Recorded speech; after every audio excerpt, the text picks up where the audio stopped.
And it's live. We're live in the Spencer studio. Morgan. Yeah. What's up, man? I'm excited to be here. Yeah. Yeah, crack that open. Yeah, it's a good sound right there. Oh. Always accompanied with a fresh awe. So you went to lunch before this. You were late. I was like, damn, It dude. was. Well, we didn't really have a time, but yes, I guess I was considerably late. Well, yeah. It's true. We didn't really have a time. But, you know, if you're not late to anything, then you're not doing it right. That's right. That's right. That's bad. Where'd you go to lunch? El Dorado Cafe. Were you with someone? My barber, yeah. You go to lunch with your barber? Yeah, he's like my best friend. Damn, really? Yeah. He's an interesting guy. He actually is like a 45-year-old bald guy, right? And he works in a salon full of 7-year-old women. So the chat around you is just the craziest shit you've ever heard. How long you been going to that guy? This guy I've been going for like 6-7 years, but he's been in this salon with some mature esteemed guests of the 7-year-old women variety for about a year or two. Yeah. And I'll tell you, there's never a dull moment in that place. That's crazy.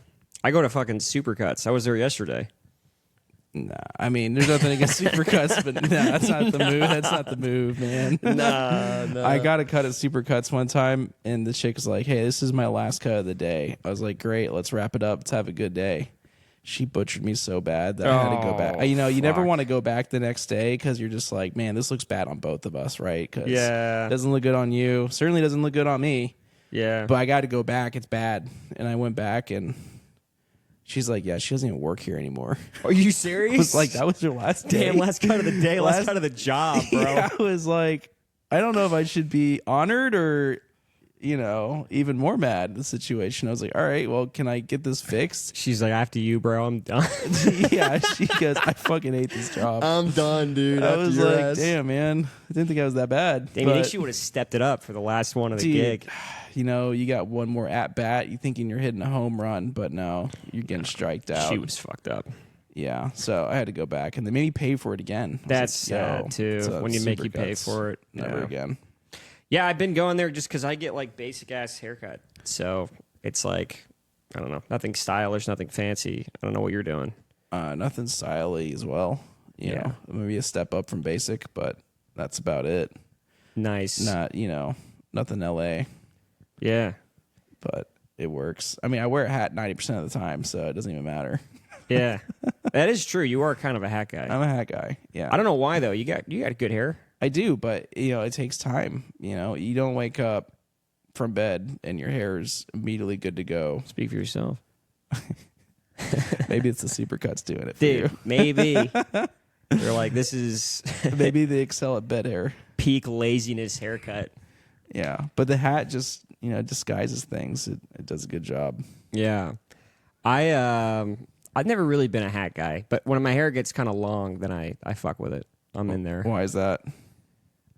I don't know. I've heard rumors that it makes you bald faster. Genetics makes you bald faster than anything else. No, And I'm sure. Yeah, clearly. My But grand- also I've yeah. heard that it doesn't help. It doesn't, but my grandpa died with a full head of hair, so I'm like, I'll be fine. Yeah. You get it from your mom's What about your dad? dad. I'd heard genetically you get your hair as a male from your mom's dad, so your grandpa. My grandpa had like, well, it was falling apart near the end. Okay, well maybe don't wear hats. It was falling Yeah, don't apart wear hats. at the end. He was not looking too great. I mean, maybe you get the other side of the family. I don't know. Yeah. Genetics is weird, but My dad, he actually had a hair transplant, my dad. your dad? Yeah. His shit was like we used to call it the trees is what we called it. Because when you look at his hairline, it was like, it just looked like trees in a forest that are like Did he getting go to thinner like and Turkey thinner. or some crazy place to get that done? Brazil. Brazil. Should have guessed. Yeah, we get cheap surgeries there. You get cheap everything there. Yeah, so my Damn. parents are kind of like, they do a lot of, what do you call it?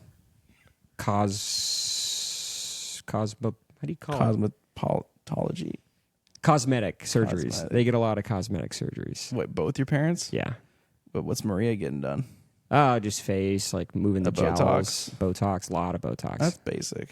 Yeah, Yeah, it's it's like pretty that's basic. not crazy, you know. They try to get me to do it. I'm always like, no, dude. Botox? Yeah. They think like I have a line here on my like right here when I kind of scowl. You see that? Yeah. And they're always like, you got to get something done. And I'm like, no, I'm not gonna. Just don't scowl.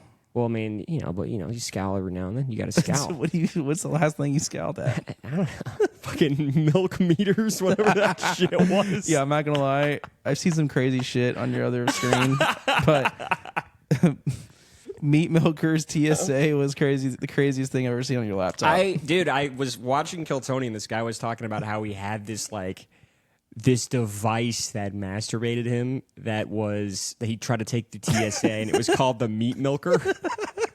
So I looked it up, like this guy's video. He said he got 100 million views. I was like, I got to see this video. It sounds hilarious. That's crazy. Yeah. Wait, what? I mean, the story end there? Did they ask him questions? Like, I gotta know. He was just like, yeah, I posted that video. It got like 100 million views. He's like, I made like 40 grand from it. From the video? Yeah, because you get paid pretty good money when you get that big. Was it video. ever about milking his meat, or is it about the videos? No, it's him like filming himself in TSA. Like, no, ma'am, this is a masturbation machine. and then the lady's like, the fuck, dude? And at the end, he's like, we're through security. We're making it all the way. Let's go. Yo, is it crazy to say? Is that the male way of OnlyFans right there? Maybe 40 grand. That's a good month. Nobody wants to pay to see your dick, but they'll pay to see how you get off. But the story of getting there, that we're always there for the journey. The story of getting there is very true. Well, also trying to smuggle a meat milker masturbation tool through TSA. Yeah, you're gonna watch that video. I'm gonna watch it. You're gonna watch the video. You're like, you know what? I just want to see how it ends. Is it a happy ending? What is it? I mean, he seemed pretty happy. He was like, "We're in the airport. Like, we made it through." And I was like, "All right, good for him." So that's crazy. Well, I'm happy for him. I don't know if he gets to use it, but he doesn't need to. He's got 40 grand. Yeah. So he fucking killed it. Good for him. But yeah, dude, what else is going on? We got sick. We were talking about that last week. Went to New Orleans. That was a fun city. Not one negative thing to say about New Orleans. Yeah, I gotta say that. Definitely want to go back. Yeah, New Orleans is. I've been once, and it was a good time. But if I was gonna go back, it would be. When did you go? It was with Matt Lozano. Yeah. When was that? It was in college. We went with like 3 girls we knew. It was me, Matt. Man, who were the other guys that went? It was one of the other boys.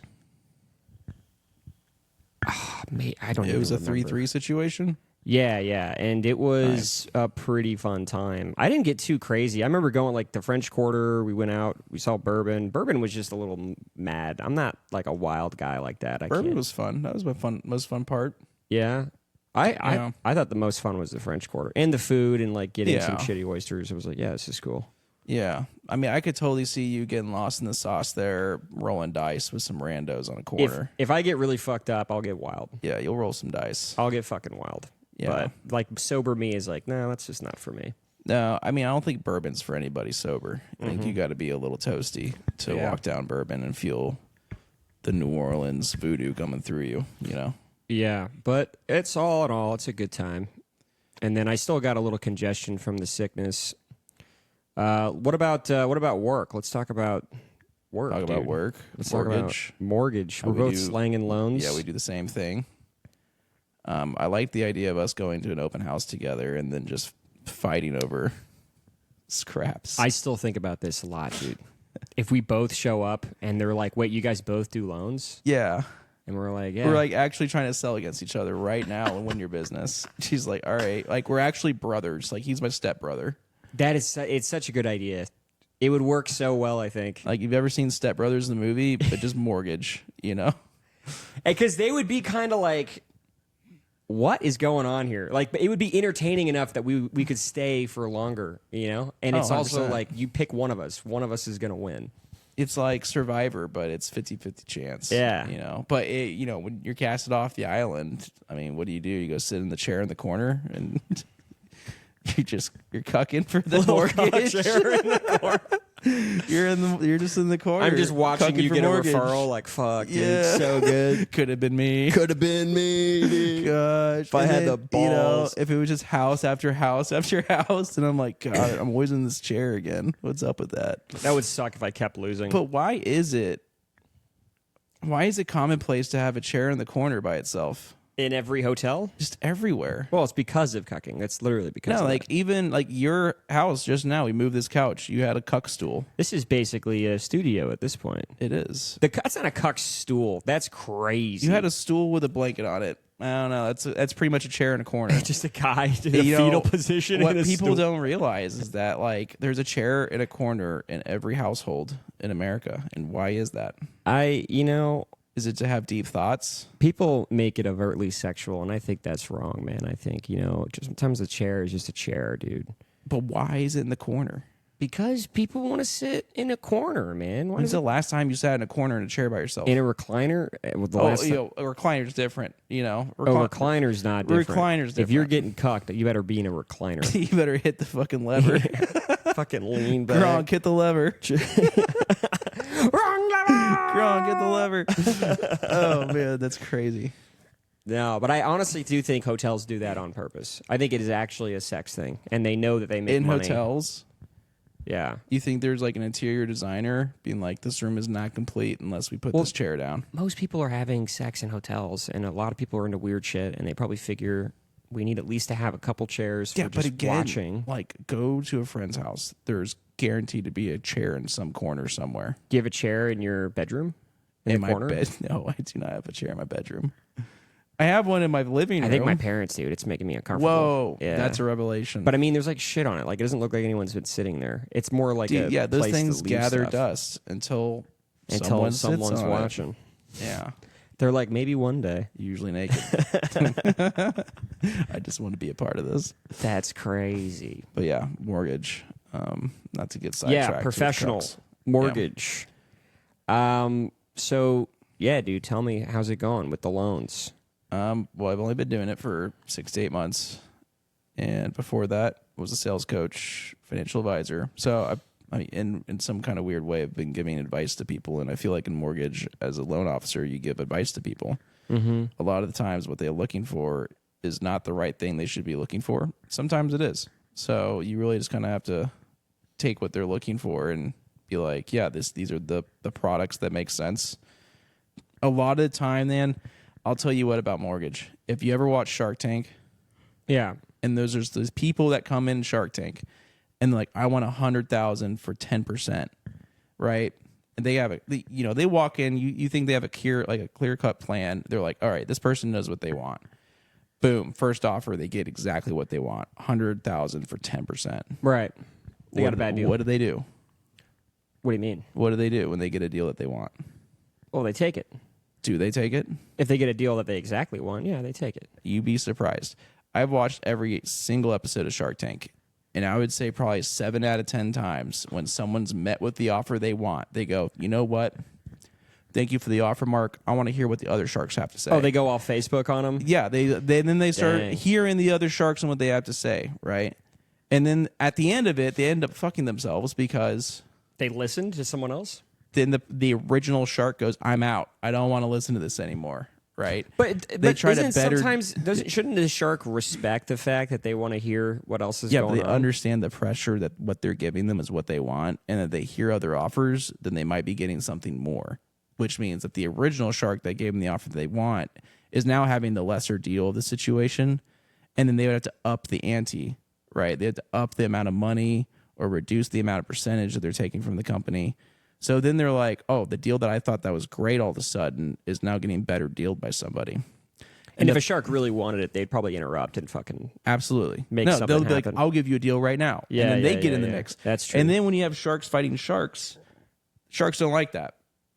They just Yeah. want a clear-cut, easy deal, right? Same thing in mortgage. Everyone wants a clear-cut, easy deal. The reason why I bring this up is because I talk to a lot of people any given day, and a lot of times I will give them exactly what they want. I'm like, hey, you want to refinance? Here's a refinance. Now, the thing about mortgage is that people think that you can get some wildly different rate at some other lender. Yeah. They're like, oh, well, I can get 1% better somewhere else, right? No, like we're like gas stations. Like we all have the same price of gas. It's just a couple cents cheaper here and there. Yeah. It's nothing crazy. We're all federally regulated, right? Well, they think they come in with knowing what they want. You give them exactly what they want, and then they're like, "Well, I'm going to go out and see and shop around and see if someone's got better." In the process of doing that, it could be a week, it could be 2 weeks, it could be a couple days. Prices change in mortgage, right? Every given day, it could go up a quarter. It could Oh, go so they're down a fucking quarter. themselves because they're fucking them- shopping. yeah, the exact, just like Yeah. the person in Shark Tank. They're better. They're They're dealing better off themselves. just taking the deal. They're better off taking the deal when presented to them. And the thing is, people have an idea of what they want, but the interest rate's always a thing that changes in the pricing, right? Points Right. and things like that. But Shark Tank's never been more relevant in my life than any given day than what I'm doing in this business every single day. Yeah. Because I want to be like, do you not understand that you're that person in Shark Tank that has the deal that they want right It's there the in front biggest of them? purchase of their life too. So it's Yeah. always like this is the most important moment. Is this conversation we're Exactly. having. And then they'll be like, I think I could get an 8% better somewhere else. And I'm like, okay, well, you're paying that somewhere else, Yeah. So much cloak and dagger sometimes, but yeah. There's a lot of deception in mortgage. It's pretty wild. There is and there isn't, right? Because like if you have the right people, like I'm always as honest and transparent as I can be in front of somebody. I will tell them what they're getting. I will tell them the closing cost. I will tell them the points. I will tell them everything. And then they will use my offer and they will go to somebody else and say, can you do this better? Yeah. And then you're like, well, shit, man. Well, dealing with shoppers is the worst in general. It's no fun because, I mean, yeah, they might save some money, but the headache that they're causing themselves, and they might blow up their own deal. Like that happens also. And I don't blame them. Like I get having to go and find the better deal. I am the exact same person. I truly am. It's just that sometimes, what is it? Someone just said a quote to me the other day. The best thing to know in business is when to stop. Yeah. That's the best thing to know in business, no matter what you're doing. The best thing to know is when to stop. Yeah. And these borrowers who want to borrow for the best possible deal, and they will, sometimes it's funny because we'll get someone that has an offer from somewhere else, and it's like they're pinching pennies to get the best offer. Yeah. And I'm like, what do you do for work? What do you do for work? How much is your salary? What does it cost you on a per hour basis? Yeah. Right? Let's just say, for example's sakes, you make $50 an hour and you're over here pinching pennies on your mortgage deal. Is $50 an hour of what you make any given day worth the amount of effort you're putting into this right now? Right. It's not. Yeah. It's not. Yeah. So it's an eye-opening experience, but Shark Tank's never been more relevant in my life. And I've watched, like I said, every episode. And sometimes I just want to tell people, like, sometimes you don't understand what's good when it's right in front What of have you learned about the realtors? Realtors, I've learned that some of them know what they're doing and some of them don't. And that's okay. Like, not everyone knows what they're doing. But, the ones that know what they're doing is worth their weight in gold. And the ones that don't, well, you just kind of have to work with them a little bit more.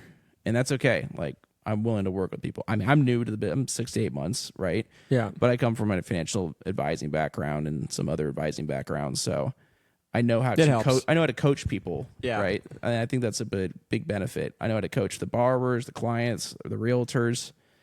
Like, there's been times when realtors ask me questions, and I'm like, I'm pretty sure this is your job, but Yeah. I'll help answer the best way I can because at the end of the day, I think when it comes to real estate in general, like, the lender has so much control over the entire process and Yeah. like what gets done and what doesn't, like, that you have to be the advising professional in the entire scenario sometimes. Sometimes, yeah. Sometimes the realtors is just a complete idiot, and you have to just be like, man, it's tough because I'm kind of stepping on the realtor's toes here. Yeah. And But it's like, you should know this. it's good. I think the best thing to do in any case, and I think this applies to life, is when you're understanding, like, when you look at a 10,000 foot view of the situation and you know that you're not supposed to be involved in something, but you have maybe experience or life experience that will help get this thing across, then you're like, hey, I don't want to step on your toes, but like, this is probably what we should be doing. Right.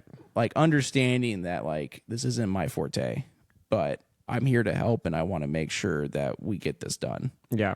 I think that's just a sign of leadership sometimes, is understand. But there's That's what being a realtor is. I mean, you are sort of like a business owner, and you're helping a client through a difficult transaction. So you kind of have to be a leader. Like, you got to be a leader. You have to be a leader. You have to Yeah. understand how people work too. Like, I think that goes for anybody in just in real estate in general.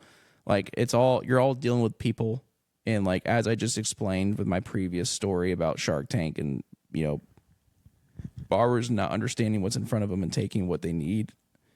Like, people are human. Like, you're dealing with humans, and it's illogical. Back when I was a financial advisor, when we were learning to do like our Series 7 test, it explicitly states that the market should move logically, but people move illogically. Yeah. So in stock markets, like, people, they know that people are dumb. Essentially is what it is.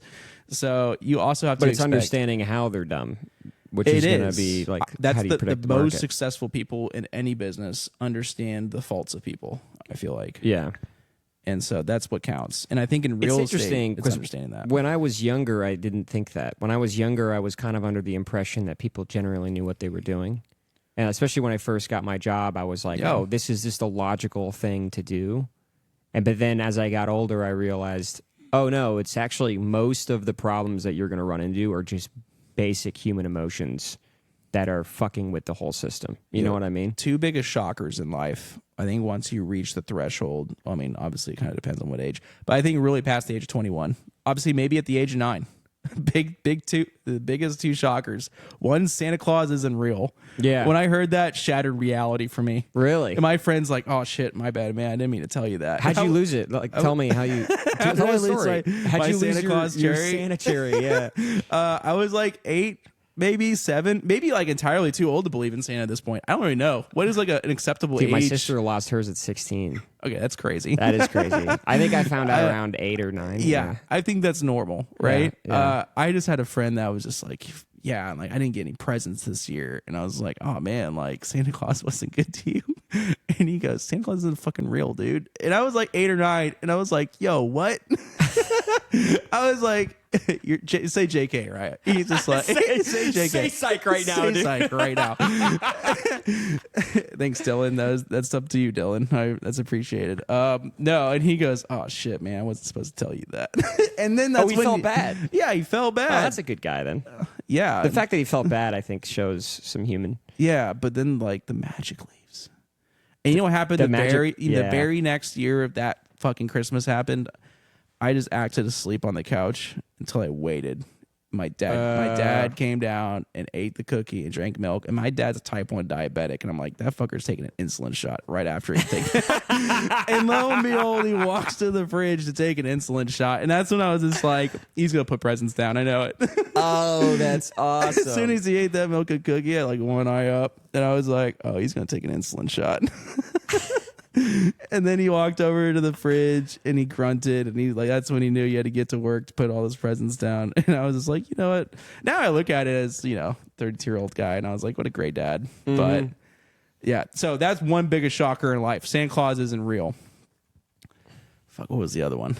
I lost my train. I was talking about emotions. I was saying, like, Oh, the world has it together and people know what they're doing. Yeah. Absolute fucking lie. Once you get to like 2021, it might even be more obvious now with like what's going on in the world, especially like with world politics. Back when we grew up, like, world politics was so straight edge.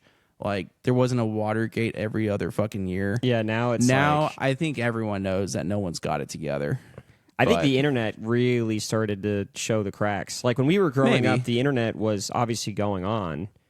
But I think with social Yeah. media and a lot of like personal journalism, it showed like, holy shit, there is just a lot of people that do not have their shit together. There was just a lot more decorum back in the world. There was a lot more like doing ways the right way and doing things the wrong way. Nowadays, there's just no fucking rules, I feel like, just do whatever you want. Social media is also crazy. Like, Because you can always rationalize your opinion through some data point or fact that is probably true. Like, there's always someone on your side in some corner of the world that you can point to, which Yeah. is kind of turned, which I think is a good thing, but it's also, it is a bad thing. well, things weren't as polarized then either. That's true. Like, people would work together across the aisle on different things. Like, Yeah. there'd be times where like, hey, yeah, he's right or he's left, but I agree with what he's saying, and like they would come meet in the middle. But nowadays, like, since the world is just so polarized, like, I think it opened the eyes of people. Like, people don't know what they're doing.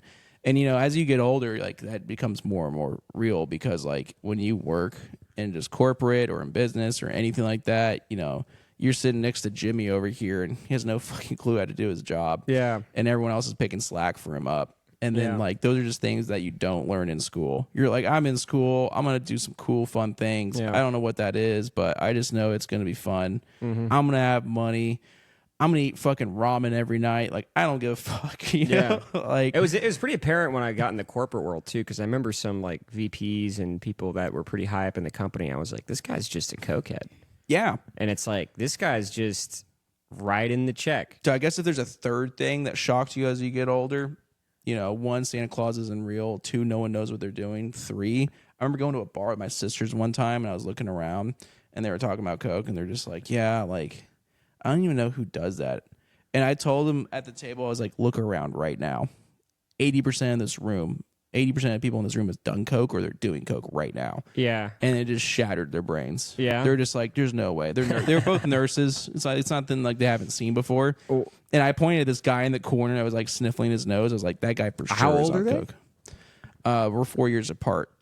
So my middle one is 4 years older than me, and my eldest one is 8 years older than me. Oh, shit. So like they were like, I was probably like, And you shattered that for them? 24. So 28 and 32. So the oldest is my age right now. Yeah. Yeah, I mean, like, you know, they're goody girls, and they didn't really do much. They're both nurses, 9 to 5. And Dude, being a nurse has got to be tough. it is tough. I mean, you deal with a lot of bullshit. Yeah, but You also, like, a lot of your time is just held down. I feel like you don't have a lot of free time. Dude, some of the craziest partiers I know are teachers and nurses. Yeah, because they don't get out. Like, when are you doing They anything? don't. But, like, yeah, teachers and nurses are by far, like, the craziest partiers. Teachers go hard. Yeah. They go real hard. And I'm just like, yo, I get it. But, yeah, those are the 3 shattering truths of getting older. Yeah. I would agree. I mean, There's probably more. I mean, the big one for me was probably nobody knows anything. Like, I remember, man, I was such a doughy-eyed idealist when I got my first job. And then, like I said, over time, I was like, I'm pretty sure this guy's just a cokehead. And I was like, I'm pretty sure this guy is just friends with someone and that's why he has this job. You know what I mean? Like, you just start to realize, like, oh, nobody knows what's going on. It's all just who you know. Yeah. It's all just a cool club, popularity contest. Yep. It's all it is. That's all anything ever is, really. Yeah. It's all about who you know. It's all about who you know. You could be, like, dog shit at your job, but if you're, like, you know, uncle is the fucking VP, or if your neighbor is the president, like, it doesn't fucking matter. Yeah. Like, you could be an absolute, like, you're in an indefinite pip. Like, Yeah. just never leaving pip status. And they're like, you know what? We see promise in this We'll guy. make it work. You'll make it work, you know? Like, you'll turn it around at Yeah. some point. No. And it's crazy that's enough. That's enough, though. You don't really need to know anything, but You don't. You just need to know people. you just need to know people. But then again, when we just described how it was working with people where they can get what they want right in front of them and they never take it and they're illogical, then this, you know, the wheel comes back around when dealing with people is what leads to success, but dealing with people is what leads to insanity. Yeah. 'Cause they never know what they want and they don't know what they're doing. Have you seen any of this in music? In music, dude, yeah. So there's like artists out there that get their stuff ghost produced. So they'll have some other artists make their music and they'll slap it as their own, and then they'll go tour, and like that music does well because they're the ones not making it. And then they're doing all these cool shows and all these things, and like they're DJing, and sometimes even when they're DJing, you could just tell they're not doing things. Like it's a pre-recorded mix or it's just something. But they'll just put up this entire facade up of this person who is an artist, but is really just selling its marketing. Yeah. And, you know, marketing itself is tough. I'll give them benefit. I'll tip my hat to that. Like marketing anything, especially in music, is really tough. Yeah. It's either you have to spend a lot of money or you have to fucking work. You have to put something up every single day. And Yeah. it has to be nice looking content. Like shit content doesn't float the boat anymore. Like there's so much nice looking stuff out there that people are paying good money for. But I do feel like in music, you can just kind of do the classic poster of you with like the cool dark techno background and like You could be at a show. Yeah, it could at be a show something, you yeah. open for someone and your stuff can be pretty basic and you'll get somewhere if you just keep doing it. You'll get somewhere if you keep doing it, if you do anything. Yeah. And that's like I've been making. That's true in comedy too. Yeah, I've been making music for 13 years. If you've done comedy for 13 years, like you'll start seeing things go to work and paying you back a little bit. Yeah. And it's like the 10,000 hour thing, right? Like Yeah. they always say, like if you put 10,000 hours, you know, you'll be a master or you'll see some rewards. And it's true, you know, especially in music. It's the same thing as comedy. You have to grind and continually work at it. But who is the end goal in music and comedy? I mean, in comedy, I mean, everyone wants to be like a Louis C.K. or like a Yeah, Bill but Burr. who's your audience? Like who's your target audience? Like, what's my end goal audience? Yeah, like who are you presenting comedy to? Who are you presenting music to? Or the people. Exactly, people. Yeah. So you have to understand, again, people when it comes to these True. things. And the same thing with marketing. But I feel like there's more nuance with music because with comedy, I feel like it's just a good story. Like if you have a good story that's relatable, people like it. It's but with nuanced, music, it though. needs to be. There's not really a story there. It just needs to be. It needs to be a perfect beat and that perfect note. It needs. There's a little bit more of like a math almost in there. It's like less emotion. It's art and science. Yeah. It's both like science because making music production engineering wise, it's a science. But the art of it is coming down with like the creativity of the song. Right. And sometimes in music especially, you can actually explain music in those two ways. It is creativity or it's engineering or science. Rare does someone have both of those things, but you're typically one or the other. And I think as you learn more engineering, if you're super creative, you'll become more engineering minded and then you'll lose creativity. You'll lose the creativity. And it's really hard in music because I was just like that. And I had all these creative thoughts, all these cool ideas, and I felt pretty validated with what people were telling me with the ideas and things, but I just didn't have the skill. So then I grinded for 13 years to learn the skill. And now what I was doing creativity like wise before 13 years ago is now what I'm doing at all anymore. Like your tastes change, you know, in comedy, your tastes will change too. Yeah. And like what you think is funny will change and what you do and how you present yourself will change. Yeah. Same thing with music. And like that's the maddening part of it is it's like it's a journey. But what you're doing today and what I'll probably be doing 5 years from now is probably not gonna be the same. Yeah, but I think at the end of the day, it is about just staying in the pocket and not giving grinding. up. It's grinding. It's grinding. You just gotta do it every day. But the goalposts move every time you grind. But the goalpost moves. It moves every day, and nobody knows where it's moving. And it's all about just finding. It's kind of about getting lucky. You're just out there, sort of shooting in the dark. Well, the thing is too, like in music, like what is your end goal? Like, are you trying to be some superstar rock star DJ? Like, I'm not. Like, that was never my goal. My goal was always just to make good music and good subjective, of course, but make quality music that I'm proud of. And if I got some recognition for that, cool. But also get, you know, recognition from my peers who make music. That was also something that I cherish. You know, like I think for me when I like go on Instagram and I like follow artists and I see a bunch of other artists like, yo man, like this is great shit. I think that's a certain type of respect. That's pretty nice to have.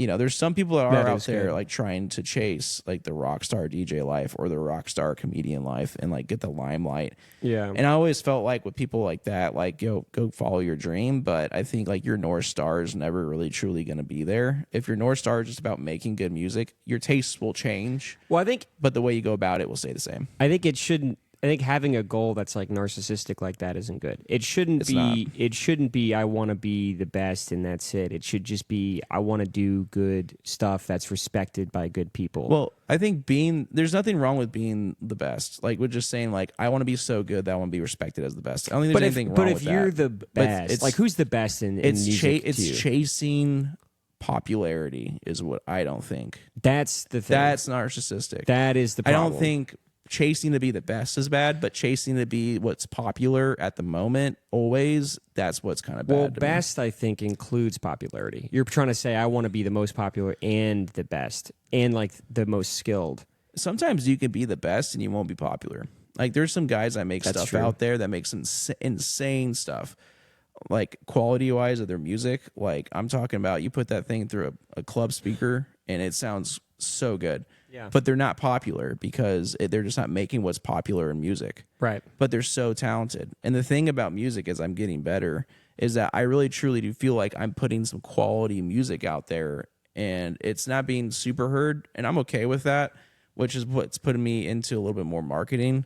But I know there's people out there making some crazy stuff. And, Yeah. and I know, and I don't know what they're chasing after at the end of the day, but there's just so much good stuff out there. And it's the same thing with like capitalism and business. Like someone out there has made a really good product and no one knows what it is yet. And same thing with comedy. There might be someone out there at a local comedy cellar riffing some really great jokes. You know, Casey Rocket, like that guy. Yeah. That guy was probably under the radar for so fucking long. Oh yeah, he said he was grinding for like 7 years. Yeah. Nobody knew who he was, and then he just did it all the time, and then I think Tony Hinchcliffe when he moved here was like, this guy is just so funny. So funny. Yeah.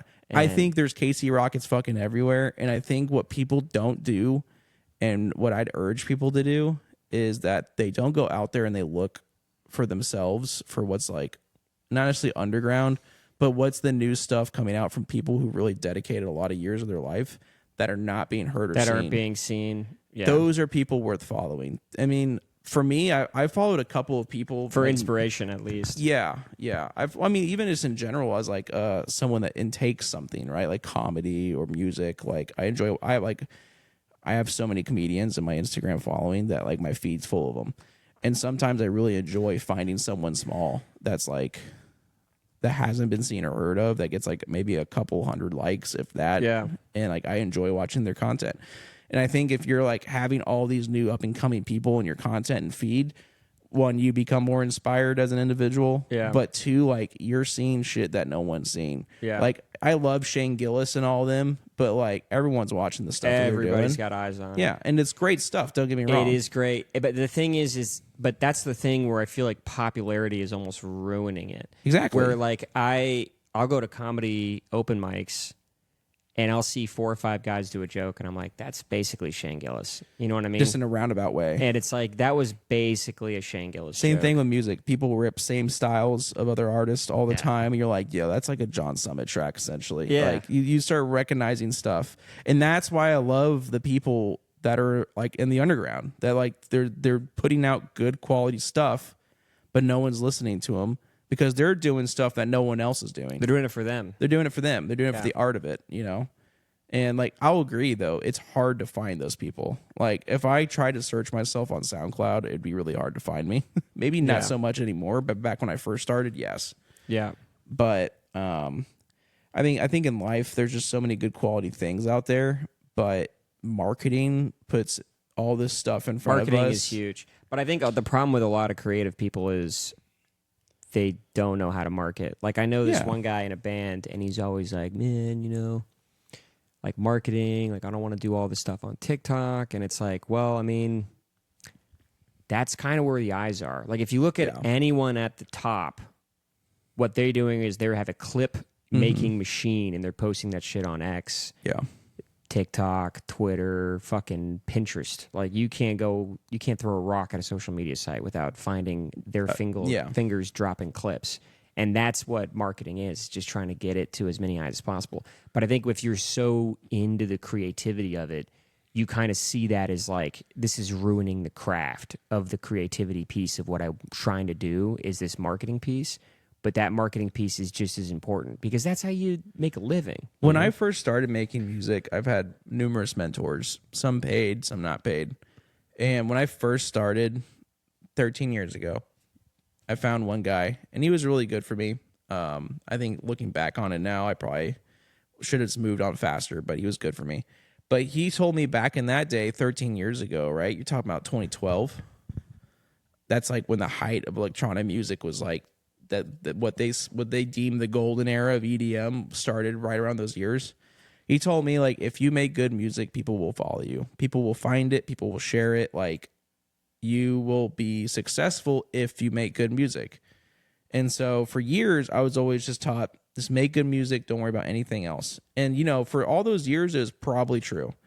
But something happened, I don't know when, probably around 2020, 2018, when it just started becoming, when Instagram really started picking up, right?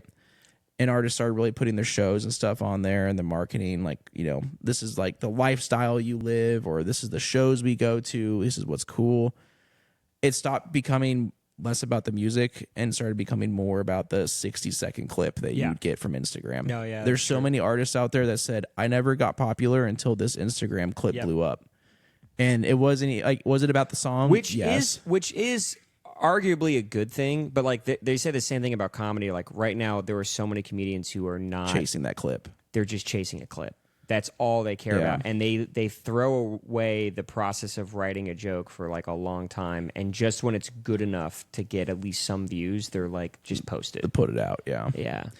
And that's like, I get that. I just don't respect it because you're not refining your craft, right? You're just chasing after popularity in some extent, right? Yeah. Which at the end of the day, it's a fleeting moment. You just it's good until you need the next one, you know?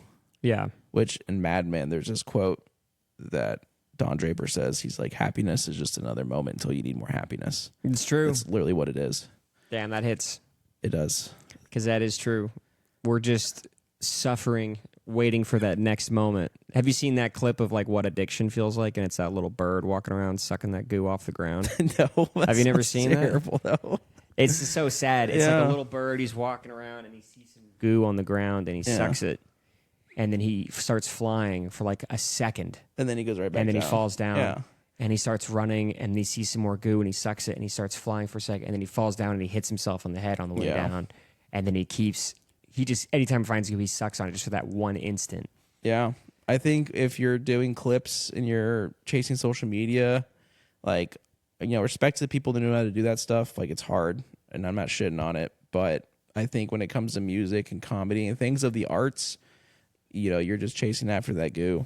Mm-hmm. And at the end of the day, I think if you're chasing after making good comedy sketches, you know, I'm talking about like making good jokes or making a good theme throughout a thing, you know, like crafting a set or something like that. Same thing with music. If you're crafting songs or crafting a music set as a DJ, like, I feel like that's just so much intrinsically more valuable to what you're getting out of it as an artist than to be chasing like, oh, like this song really did well or this joke really did well.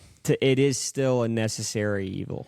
Like, it is. I still think it is something that everybody should at least get their fingers in, but it shouldn't be all of it. It shouldn't. It just depends. Like, that's why I think it becomes more and more important about what your North Star is. You know, your motivation. Like, there's your brand, there's your style. Like, you'll have something that you'll craft eventually.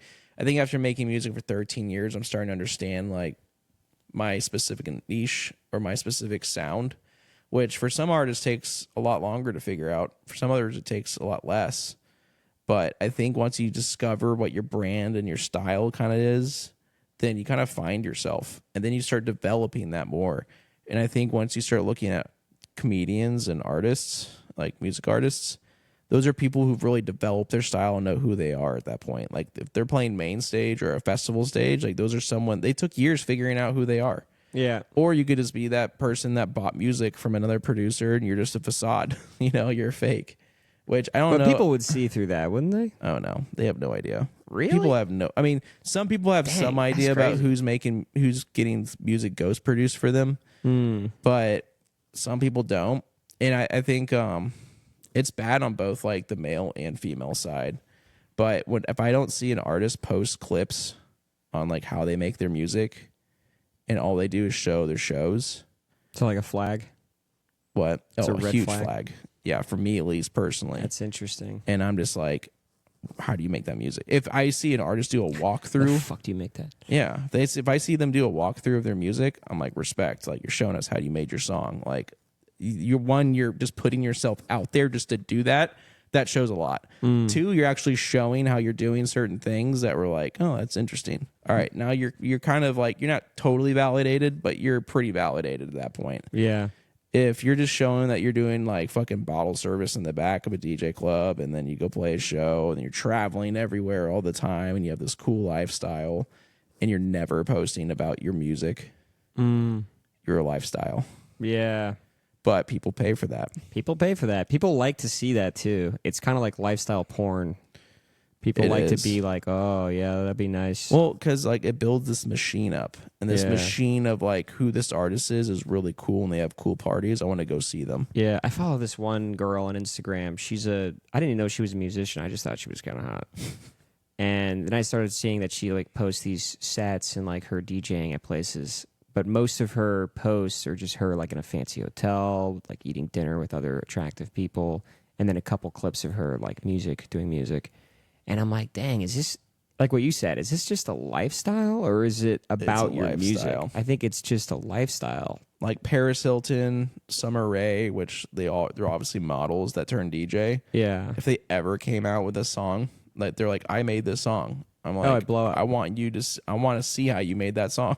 You know, like, do I need to validate that? Like, am I doing that for guys? Not necessarily, but like, I feel like it's also still equally important to do that. Well, you said guys, you think that girls are doing it mostly? Yeah, they're doing it more. Dang, dude, you calling out the ladies? Well, I'm not saying that every ladies goes produced and that they all, but you're saying it's more common. it's way more common. Yeah, I mean, I totally get it. Like, I see the artists that I really like and respect and play their music for, I almost always see them making a video about them making their music. Yeah. And Well, because it's easier to sell the girl at face value than it is a guy. It depends. I mean, guys can still also be culprits of this, and I know a few of them, like artist wise. Like I know a few. So like guys and girls both do this, but I see a lot more girls posting about lifestyle and music and like DJing than I ever see them posting about producing music or doing that stuff. Right. But I think at the end of the day, like guys and girls both do it. Sure. So I'm not only putting blame on one, but I just see a lot more content. I completely agree. But that is kind of a controversial thing to say. Some girls would be unhappy to hear that. But I'm here to build, like, if I'm in my local scene making music and I'm doing artist stuff, like if you're a female artist, I will boost you. I will do what I can to put you on the same level and pedestal as anyone else. But you will. But if you're making music, you know, if you're a guy or a girl making music, like talk to me about making music. Yeah. The one thing I don't respect is people buying music, getting ghost produced, and saying that it's their music. Yeah. Saying I don't know how much you can get away with that with comedy. Like you could rip jokes from other people for sure. I bet that happens, but I think that probably not as much.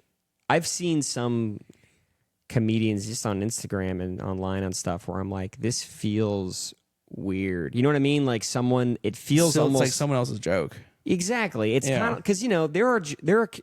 I think every comedian is pretty much when they tell a story or they're going out there and doing their hour, like Louis C.K. or Bill Burr, like what I said before, it's mostly stories about your life is essentially what people are doing. And it's not their life, not their experience. It just feels kind of like textbook jokes about cats and dogs and relationships. And it's like, these don't feel personal to you. That just kind of feels like you're just kind of doing the motions. You know what I mean? Yeah. But I don't know. I think it's more apparent in comedy that when you can see, because you could see the cracks. It's like, is this really you? Well, I remember watching. But some in music, videos. it's like you could just play someone else's music. Dude, no one would ever know that someone else made that song for you in a basement. Nobody and would know. You're playing it, like no one. But there's like people, like really famous people that said that like I've got my shit ghost produced before, and like I think it depends on what you respect about people.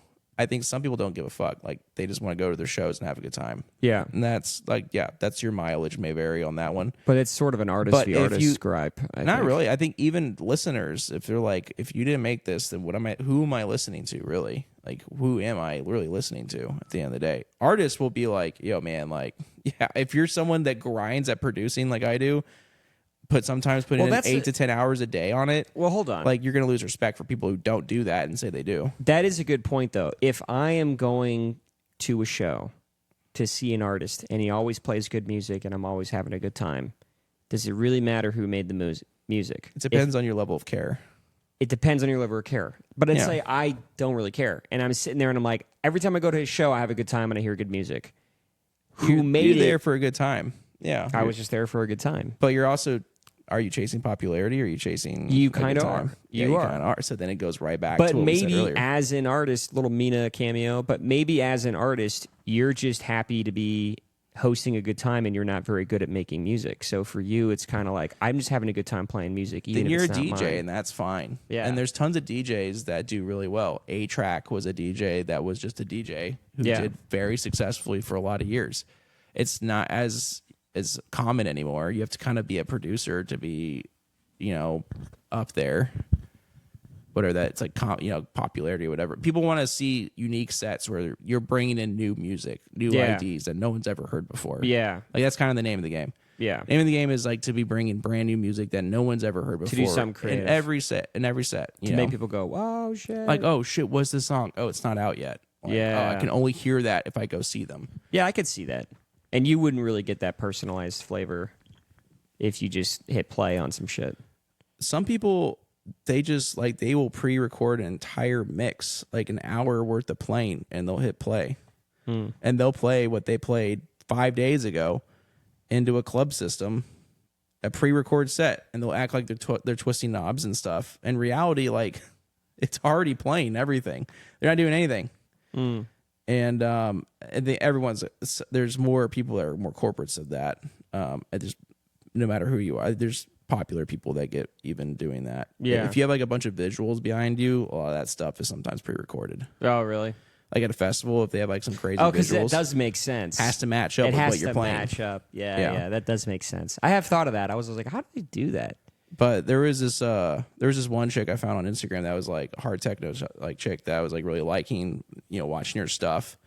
And then I noticed like she was on one of her videos at a club show, and I was like, I DJ, so like sometimes I watch what they're doing, and I like saw one mixer over there playing, and then another mixer just not doing anything, and she acted like she was doing a transition. Yeah. It was an entirely pre-recorded set. And then everyone in the comment section was just like kind of commenting on that. And I'm like, how many times are you doing that? But again, You're getting paid to go up there and to play a show. With a girl, it is kind of different, though. I think it's Because either way. and I this don't, sounds wrong, but like with a girl, it's kind of like sometimes some guys are like, yeah, dude, she does decent music and she's hot. Like there are guys who will go to that show just for that. if they're attractive. Yeah, I mean, like, you're she's not a hot going. You're girl. not going to a guy show because he's attractive. Ever. No, you're not. No, for sure not. Yeah. But I would assume there's more like music I purists will. at I those will shows. always give women in music the benefit of the doubt, and I always think that they're doing For sure, and they deserve it. Yeah. Well, I think they have it worse off than guys, and I recognize. I that. would agree that as well. And I say, like, But they also have an easier time at the same time. they have an easier way out sometimes for Yes. sure. But I always give them the benefit of the doubt, and I always think that what they're doing is that they're making their own music, they're playing their own sets, they're doing their own thing, and they face like way more of an uphill battle than males do, 100%. But Agreed. Because of the stigma that I just mentioned. exactly. I completely agree. Well, and this other stigmas too, like Well, I think what it is in a it's like male-dominated industry, barrier things to like that. entry for a man is huge.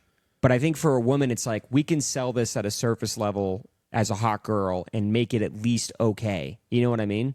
Yeah, But you can. for a girl to get to the top, very difficult because you're always going to be just like, oh, you're probably just an okay person.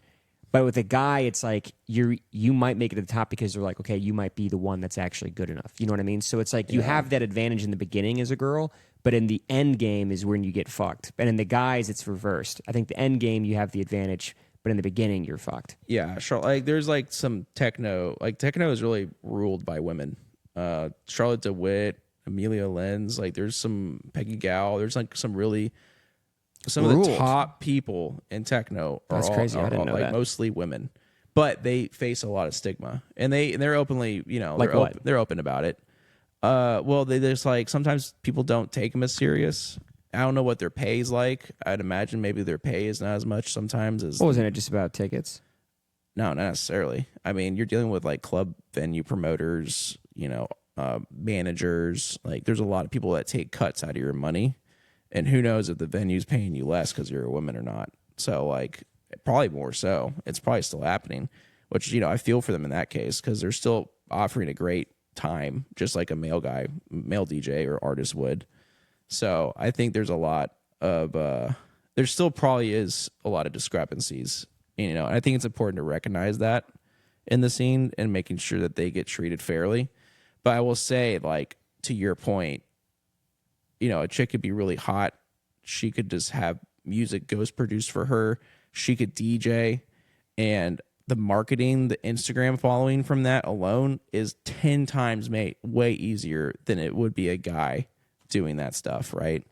Like, to be a fake, to have your shit ghost produced and be like a popular artist, like, you just have to have a lot of social media following. Yeah.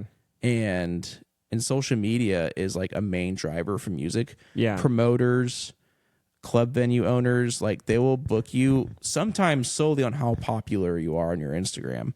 If you have no one on your Instagram following you, they'll deny you.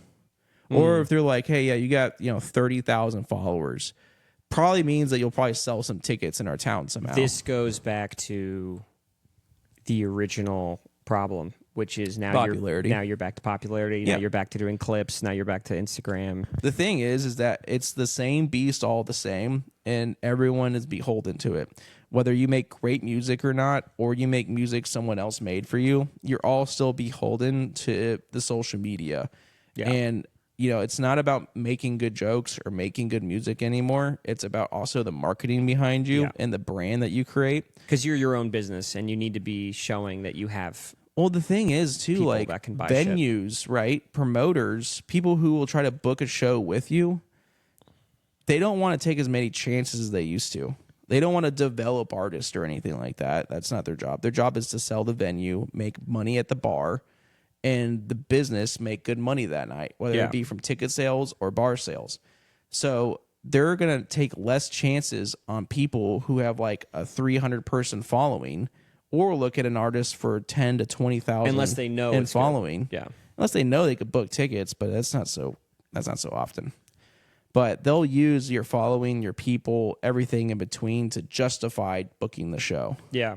Whether that's comedy or music. It's just, the venue itself. Yeah. And I've had people say that to me where they were like, you have a decent social media following. You should just be getting shows. Yeah. And I'm like, well, I've only been doing it for 8 months.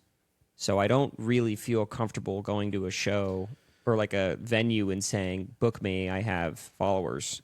They'll do it, though. They will do it. They will but do it's it. like... See, like, you care about the art of it. You care about the art of it. Yeah, I care. Because it's like, I'm still new. Like, and I see guys out there with like 300 followers and they're fucking killing. Like, they're so good.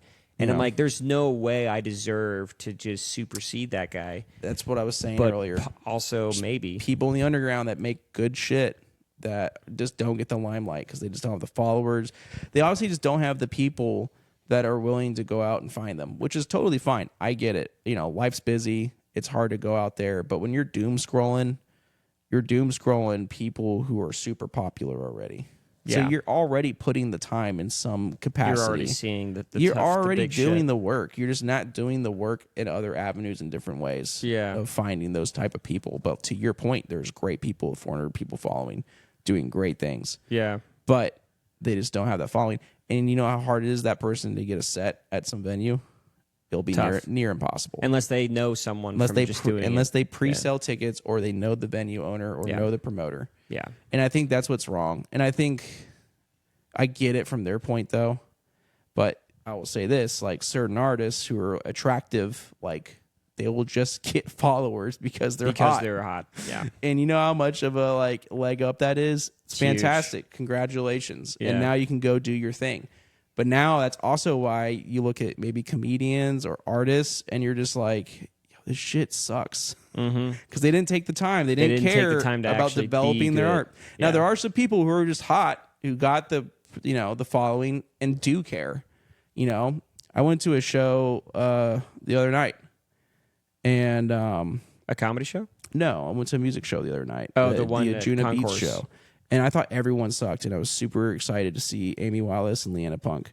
And it's these two blonde chicks, and they're super hot. And I was just like, I'm kind of there to see they're hot. But also, I've listened to their music before. See? I've listened to their music before, and I really like their music. So before I even walked in there, I was like, I'm here to see their new song they just came out that I've been a big fan of. Yeah. But I was like, they're also attractive. Yeah. And I went there, and they played the best set the entire night. And that's good. And I was so excited, and I was so happy that the people I wanted to see, and the guy I've been following for 15 years, who was the closer, did not like him. I mean, I usually love him, did not like it at all. And I was like, sometimes you're those off. girls rocked it better than anybody in that Yeah. entire fucking club for 6 hours, and they had a 1 hour set. And I was like, those are the rock stars. That's But cool. I got to pee real quick. Okay. Talk to the people. Talk to the people. You want another beer? Yeah, I'll take one.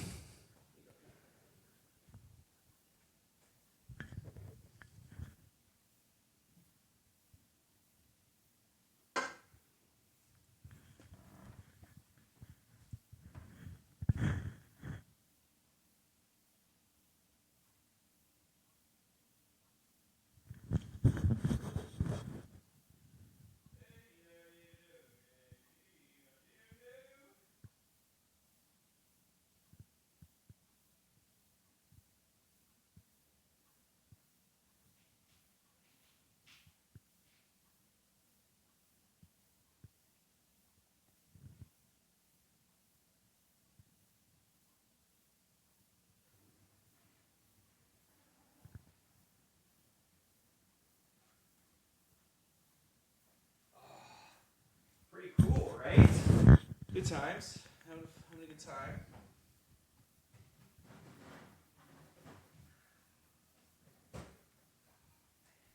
You not having another one either? I'm still working. That one? Yeah, those ones are hard. These ones are a little thicker. But yeah, man, I don't know. I'm thinking about it. I might just try to pop into a place and just show my Instagram and be like, do it, you know? Do it. But I don't know. It feels so wrong still. Sometimes trial by fire is the best thing to do for you. Maybe. I did a 10-minute set on Saturday. That was my first 10 minutes. And it went pretty good. I think, you know, comedy is a lot like DJing, I feel like. In DJing, like, you could just go out there and rip a fucking set, not knowing anything that you've listened to, and it could go well, it could go bad. Yeah. Or you can sit there and say, all right, I'm going the crowd. I'm going to start with this song, and I'm going to generally play these 15, 20 songs and work with them in any way. Like, not pre-planned, but just have, like, something in mind to go off of. Yeah. And, you know, I respect DJs that are able just to rip, you know, whatever they want any given night and just have a fucking great set. Those people have a ton of experience. Same thing with ripping jokes. But I think if someone paid me to be there, I'm going to at least plan it out a little bit. For sure. And at least know that, like, what I'm planned out has a general structure to it, and it's going to be a good time. Yeah. Otherwise, like, I don't want to make a shit show for people to pay money to. Yeah. And I think that's just a level of care that some people have, some people don't. But again, trial by fire. If you just go up there, you never know. You could end up finding your style. Yeah. Just because like the pressure got to you or something. Yeah. I might give it a shot. It just seems so strange in comedy too, because there's just so many guys out there who are like, yeah, I've been doing this for like 4, 5, 6 years. And then it's like, man, but you're kind of also still bad. And then you'll see other people who are like, I've been doing this for 2 years and they're really good. But again, like, and then you'll see people with big following and they go up there and they suck. And it's like, dude, how did they get here?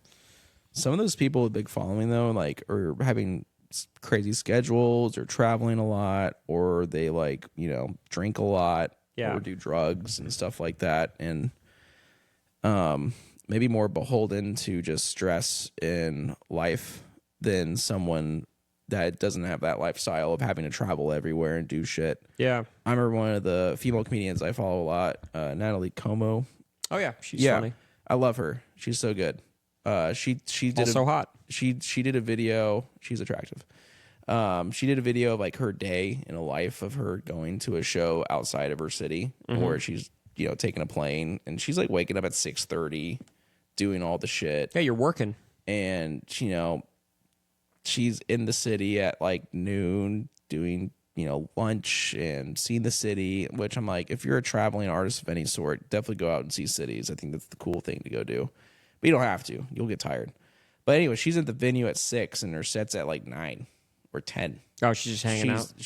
She wants to be there and support people and see the crowd and the understand vibe. the crowd, Yeah, get the vibe, do her homework, which like I respect that. I respect the hell out of that, because sometimes artists just get off the plane and go play a set, or they like sit in their hotel room 1 hour before they have to go play and arrive right before. Or you could be like Natalie, where you're like there fucking 3 hours before, getting the vibes, getting the people. I think that's what I would do, because then you get it gets tiring though. Yeah, but I mean, if you're in a different city, like, what else are you gonna fucking do? Sit in your hotel room, play WoW, you know? No, I know, yeah, right. So it's like I might as well like go out and read the room. And I think it's always, especially with comedy, it's good to kind of feel out what's been going on in the room yeah, because you might have a reference to make that Exactly. was funny. You know, you can multi-layer a joke later. exactly. And what would you say the other day? Which one? What was that one joke that you said that the guy said during his set? That was a joke that you made earlier. Oh, so yeah, I did this. It was during my 10-minute set. Yeah. I one of my jokes is I say I'm pro-choice. Yeah, that's what it And is. it's like a pretty liberal crowd, so everybody was like, "Yeah, let's go, like pro-choice." And I just said it again, like I'm pro-choice, like this is killing. Like the And like people- Family Guy meme. Yeah, I'm pro. Yeah, 9/11. Woo! Yeah. I just kept saying it, and then I did like my punchline on that, which is because I've never heard of a haunted abortion clinic, and It's ridiculous. and a guy that followed me, he did this joke that bombed. Did I tell you the joke that he did? No, I think you did. But It was a say it JFK again. joke. No, please tell me. Oh, so he goes, I was having an argument with my friend the other day about JFK. He kept saying that JFK would have been a really bad actor. And I was like, no, I think he'd be a great actor. And my friend was like, no, because he's really bad at taking headshots. Which is just sort of like a low blow for no It's reason. terrible, It's yeah. just a terrible, like, why would you even, like, why?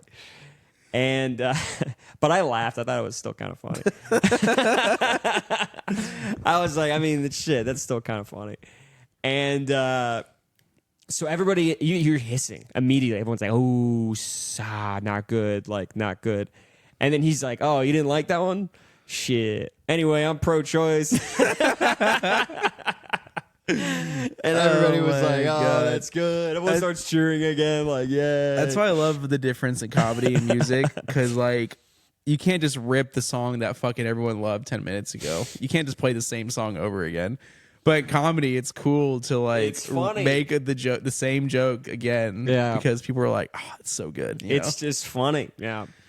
Yeah. It's That's funny the shit as of comedy that like I love is when they make references to something way earlier, not even their set, someone Like a else's callback set, or like a callback. Yeah. That's And what's so great about going and like seeing comedy at these clubs, because when you go to a club and you watch comedy, you'll see those moments of like a comedian or something that happened like an hour ago, and everyone remembers it in the room, and then someone makes a wicked, witty comeback for that, and everyone's like, "Oh man, that was so good!" And you Yeah. could never show that as a video to someone and who gets it. You know what I mean? Some people try on TikTok and Instagram. They try to do like, this guy came in an hour earlier and then this happened. And that's you ever too seen much those? work, dude. Yeah, Like that's the a only lot. way that works is if fucking what's his name? Trevor Wallace sometimes does this. He'll have a video of him doing a joke, and it's like him at the end of the joke, but then he'll like rewind the video. Oh, to like a 10 Tarantino film? Yeah, like 10 minutes Yeah. 10 minutes earlier, and it's like Trevor Wallace saying like this crazy joke, and everyone's just dying laughing, and you're like, yo, like did I miss something? And then 10 minutes, he like rewinds the video 10 minutes later, and it's like the base foundation of the joke. And I'm like, okay, I get it now. Like it makes it funnier. Yeah, when you yeah. do videos like that. That guy has some insane editing team or whatever behind him, Oh, because there's so much money going into that. the clips pumping out of that guy is a machine. It's nuts. Yeah. And yeah, to try to compete with that it's fucking tough. It's like that. That's my point with like content and like just not even comedy and music, but just content, is that people are pouring so much fucking money into this shit.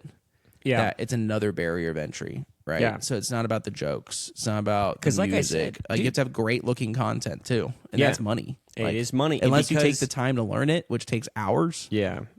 But that's the kind of stuff, those kind of clips and shit, Makes you popular. it makes you popular. But when there's money there, because you post that on Facebook, dude. Facebook pays like I saw this one guy who's like a magician comedian guy. Yeah. He posted a 3-minute clip on Facebook of like most of his big bits and funny gags and magic stuff. He made like 50 grand on a video because it got a lot of views, and Facebook pays the most for their shit. But I will say, like, the thing to go against the grain of all of that right, is kind of some of your content on TikTok. Like, it's not like you're editing your TikTok videos. You're usually just doing it in a single run. Now, who knows if you're taking 2 hours to do that video, right? Yeah. Like waiting for the perfect take, but like you have minimal, if any, processing on these videos, Yeah. which is really, when you think about the landscape of marketing and social media nowadays, that's hard to find a video that has little editing, content, post-processing type anything going on in the video. Yeah. It's just a straight run take. Well, I really try to just make it just a story, because if it's just a story, Yeah. then that's just going to carry its own weight. That's kind of what Mostly. I want to do with the podcast too. Is like I wanted to be like, when someone comes in here, tell a story from your childhood that you think Childhood. defines you. You Defines me. You told the Santa Claus one, but do you have another one? Do you have one that's like That just that didn't define me. That's just one of the No, three yeah. breaking truths of life. Sure. Can you think of one? Another one, a childhood story that defines me. That, like that, just that you always remember for some reason. When I was 9 years old, I shit my pants. Yeah? Yeah. So we were coming back from the lake, and like we were having a great lake day, me and my family. And I have my sisters. I'm sitting in the middle seat, and yeah, it's just a long lake day. And sometimes when you're a kid or even when you're an adult, you're like, I'm good. I can make it the rest of the trip. Like nothing's stopping me. But then like halfway through, you're like starting to sweat a little bit. You're like, maybe I can't make it. But then you're like, I don't want to stop the car. Like I think I can make it. Yeah. We fucking traveled probably an hour.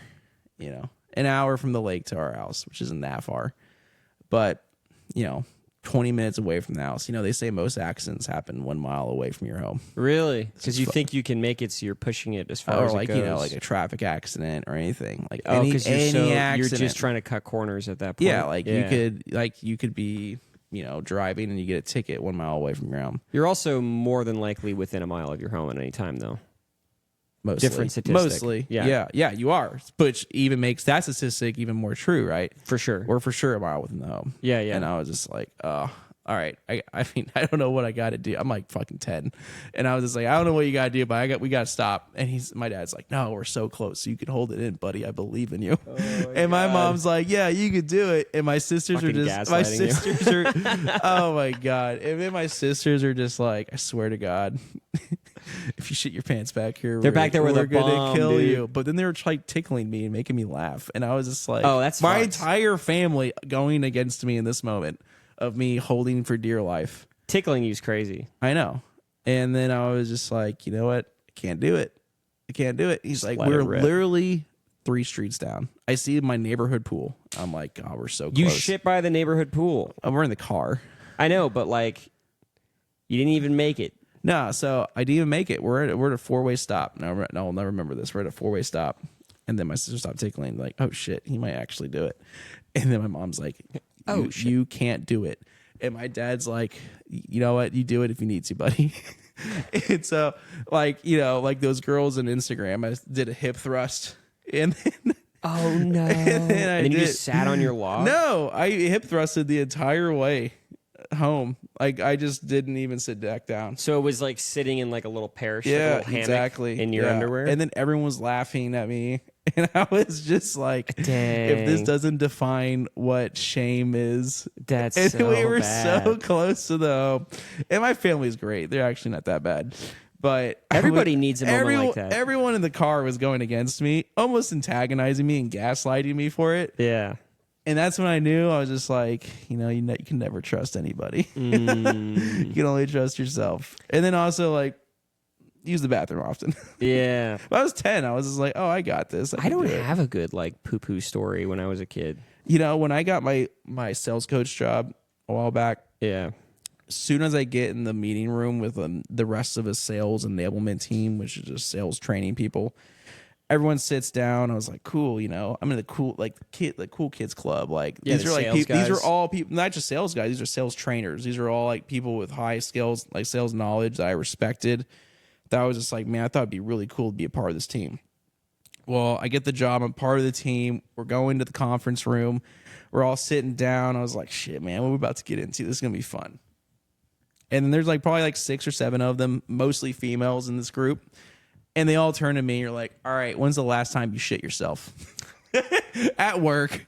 And I was like, yo, what? You told him that story? Yeah, my boss looked at me and she was just like, when's the last time you shit yourself? That's awesome. And I was just like, You said 9? and I was just like, yeah, like 9. 9's a good answer. I was like 9 or 10, and they were like, boo. Yeah, that's a good answer. And then some chick across the table, she goes, I did it last week. And I was like, yo, what? Yo. And then my boss looked at me and she's like, yeah, it happened to me last year. And I was That's just like, crazy. yo, I'm not hiding the fact. Like, that was literally the last time I shit myself. Yeah, like, no, I'm they're sorry. shaming you. Again, Sorry, shaming I'm me fucking again. cool, dude. I know. And I was just like, this is crazy for Yeah, a I work don't poop environment. myself like a fucking nerd. Yeah, everyone's like, boo. Actually, I told you this one when I almost shit myself and I had to go to Jack in the Box. Did I tell you this? No. I was actually getting my fingerprints done for loan officer stuff. Oh, you did tell me this. Yeah, and I was driving down the street. I was driving an I-35, and I was about to get back home, and I was like, dude, I have to go so bad. Like, there's a pain in my stomach. I need to pull over. And I get to 290, and I'm turning into here, and I'm like, I can't make it. I see Jack in the Box. I pull in. I don't even park the car right. I'm like in 3 spots. Yeah. I get out of the car, open the door, run inside, bang on the stall because there's one stall. Yeah. There's one fucking stall in this Jack in the Box, and there's someone in it. I bang on the stall door, and I'm like, this is an emergency. You need to get out. And a little 16-year-old Jack in the Box employee comes out, and I just run by him and just destroy, just paint that thing. You know, though, if there is, I mean, I didn't shit it myself, though. that's close. Yeah. Well, you almost did. Almost. If that kid was actually having to use the restroom for the right reasons, you would have. If he like whipped what back you and was would've like, done? no, this is an emergency. Yeah. What would you have done? I would have shit in the urinal for sure. I would have shit in a urinal, dude, without question. I was already looking at it when I knocked, and it Yeah. wasn't an instant response. I was looking at the urinal like that's Yeah. the next. That's Plan B. Maybe you should, like, in every segment you do, you should, like, make a question for the audience and, like, make it relevant to whatever, you know, this is. Yeah. And be like, audience, when's the last time you shit yourself? Yeah. Think about that. Leave a comment. Leave a comment. The last time you shit your pants. We'll do that for this one. If anyone's watching this, when was the last time you shit your fucking pants? And leave a comment. Drop that comment like you dropped that turd. Like and subscribe. Smash that fucking like button. Smash that fucking like button. Yeah. Yeah, that's a good story though. I don't have, like I said, I don't have a good. The first story that came to my mind was when I was walking home from elementary school, and I used to walk. It was like a decent walk, like maybe a mile, 2 miles.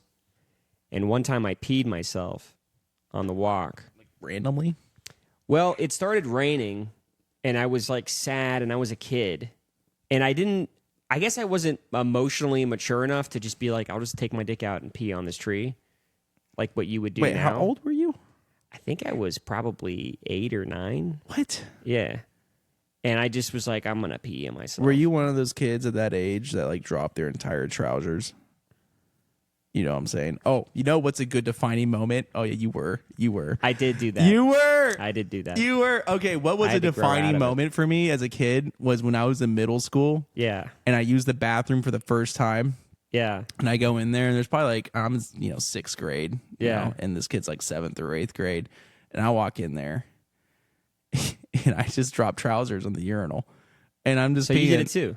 Yeah, but like So you were talking shit and you were fucking dropping trousers. yeah, that was like 7 years old, 8 years Showing old. your that bare was like ass, 8 dude. years old. Yeah, okay. Maybe so we were the 7, same maybe age. 7. No, All right. no. Why you fucking hitting me, dude? Why you fucking... You fucking bitch? No. Yeah, I mean like 9 or 10's crazy. Oh, okay, so tell me the story. Go ahead. Yeah, I dropped trousers and the guy next to me is like, yo, you know you don't have to do that, right? And I was like, what do you mean, What a dude? homie, honestly. He's like, what do you mean? He goes like, dude, look at the floor. And I just look at the floor. It's covered in piss. I was like, yeah, he's probably right. And I was just like, well, how do I? I was just like, I guess I'll just hold it up. What and a I'm just like, badass. oh, wow. I mean, I guess that kind of makes sense. Here's a real question for today. When you pee, Do you use the button zipper, or do you just go zipper, or do you just fold the whole front down? What? So, like, when you're peeing, Yeah, give me a demonstration. do you do zipper? Oh, Do you do no. button zipper? No. Or do you just pull the front? I just pull the... Well, no, I unbutton it. You unbutton it and I then pull the unbutton it front. and then pull the front, yeah. Okay, that's fine. It's sometimes there's some interesting male underwear out there that has like a much easier way of flopping, Dude, your I didn't junk know out. that underwear had a hole in it Wait, what? for years. I thought it was just pull the front. I was a pull the front. I'll say this. I'm a big fan of Tommy John's. Shout out Tommy John's. They make great sleepwear. They make great just everything for just casual comfort. They make this underwear, which feels phenomenal, just like their sleepwear, that has the most simple, like kind of cut to flop your junk out that I've ever seen. And I'm like, yo, why isn't Can we pull 'em up? everybody? Yeah, pull it up. Why isn't everybody fucking using this? Tommy Because John's? I have in the past, like sometimes in like a club environment where there's just so many people, and I'm just like, yo, I'm just gonna zipper and then just pull it out the underpants that way. But sometimes with certain underwear, you're just like fucking trying to snake this thing out. Which one? Just pick one where you can see it, like the underwear, like not the black because you can't see it. Well, we should be able to. I mean, this looks Maybe. like my underwear. Well, that looks like it's No, do made you for a fucking guy who's pretty well endowed. Well, that's me, baby. I'm just kidding. Yo. You're good. Wait, go back, go down. Do another color. Is this underwear? This is boxers. Yeah. Do like yeah. wait. All right, go up. Wait, go back down. Oh, let me go back to this. I feel like this is what we want. Not to see. like boxers, more like underwear. So do you don't wear like the boxer brief? No, I don't wear the boxer briefs. Why do I these used to all look get so I used to different? get so much shit for wearing underwear. Oh my god. Oh, like tidy whities. Yeah, I used to wear tidy whities in middle school, and I used to get destroyed. I mean, well, they say science wise that's not good It's for not good your for you. sperm count or well, whatever. then I switched to straight up boxer briefs. Yeah, I don't know why. And a lot of people now everyone's on the. I mean, I switched to straight up boxers, and now everybody's on the boxer brief gang. I don't know. This is like all different. This isn't what it is. Underwear. Yeah, I mean, they're mostly. I mean, they have female stuff too, but I it's feel like mostly males. we should be seeing this. We should be. Like I said, this is it, right? I mean, That's underwear. let's see. It is. It's on Temu. I've actually never been on Nah, Temu. there's no way that's real. You never been on Temu? No. Don't ever do it. My mom buys a lot of shit from there. She says it's cheap. Yeah, it is cheap. It's like, what is that? Natural feelings. It's like not loading quite well. Wait, go back. This is There's side quest. no This dick hole, This dude. is side quest. Actually, there is a dick hole. You see that on the side? That's a dick hole. Okay. So yeah, that's a dick hole for the tidy whitey. But that seems kind of hard to like pull it out the side like that. On the side, yeah, it's crazy.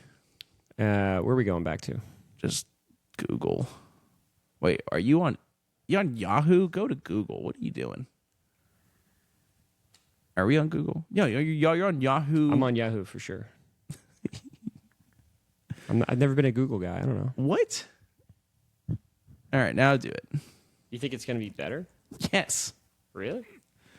Yes. Dude, Tommy John, I mean, fuck it, we can go to the store at this point. Like these? Okay, yeah, do that. Damn, maybe Google is better. I totally immediately finds it. All right, now scroll down a little bit. All right, you see that front flap right under Tommy John? So you pull it out the top You flap. pull it out the top, and it makes so much more sense. It seems like it'd be more like, Got it. but it makes so much sense For the when you folks do at it. home, they can't see the screen. There's a top flap here, and you take it out through the top flap. Yeah. And I'm just like, dude, why are we all doing this? Why That are we makes having sense. some, 3-layer contraption? Because, when you're having to pull your wiener out of your underwear, like you're doing it, you have to do it fast. It's not like It's not a quick move. it's not tea time where you're taking your time, strolling the park.